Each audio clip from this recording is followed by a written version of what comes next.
Ma'am நடிகர் விஜயகாந்த் இன்னைக்கு இறந்து போயிருக்காரு. So, அவருடைய இழப்பு ஆமாம்மா, அப்படிங்கிறது கேள்விப்பட்டேன்.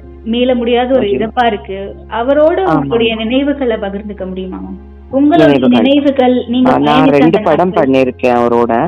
ஒண்ணு மணிவண்ணன் சார் படம் ஒண்ணு வந்து இது தெற்கத்தி கண்ணன் பண்ணியிருக்கேன். ஓகே. ரொம்ப அன்பானவர், ரொம்ப பண்பானவர், வெரி ஹெல்ப்ஃபுல் நேச்சர். அவரு ஒரு ஹெல்ப்னு போனா அங்கே உடனே ஹெல்ப் பண்ணுவாரு. அவர் எந்த பிரச்சனைன்னு அவர்கிட்ட போய் நின்னாலும் ரொம்ப ஹெல்ப் பண்ணுவார் அவரு. ஓகே. ஓகே.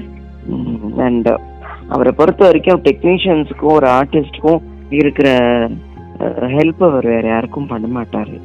நம்ம போய் எந்த ஹெல்ப்ல 12 மணிக்கு போய் நின்னா கூட he is ready to help us.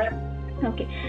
திரைத்துறையை சார்ந்து ஒரு அரசியல்வாதியா இல்லாம கூட செட்ஸ்ல அவரு அங்க இருக்கக்கூடிய மக்களுக்கும் நிறைய உதவுவாரு அப்படின்னு கேள்விப்பட்டிருக்கோம். ஆமா ஆமா, அவர் ஒரு சிறந்த அரசியல்வாதியா வந்திருக்கலாம்.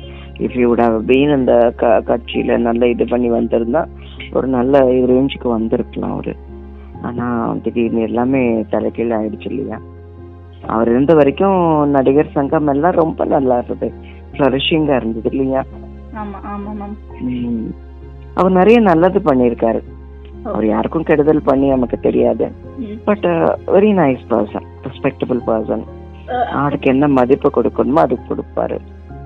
எனக்கு எந்த பிரச்சனையும் இல்லை அவர்கிட்ட போய் நின்று கேட்குற அளவுக்கு எனக்கு என்ன பிரச்சனையும் வந்ததில்லை. ஒருவேளை இருந்திருந்தா கூட அவர் ஹெல்ப் பண்ணியிருப்பாரு கண்டிப்பா. புரியுது புரியுது மேம். அவருடைய உடல்நிலை சரியில்லாத காலகட்டத்துல அவர் பேச ரீச் பண்ணீங்களா மேம்? இல்லைம்மா, நான் போய் பார்க்க முடியல. அப்படிங்களா? ஓகே. அதான் கடைசியா அவர்கிட்ட எப்ப பேசுனீங்க அப்படின்ற ரொம்ப வருஷம் ஆயிடுச்சுமா, ரொம்ப வருஷம் ஆயிடுச்சு. Okay okay okay ma'am.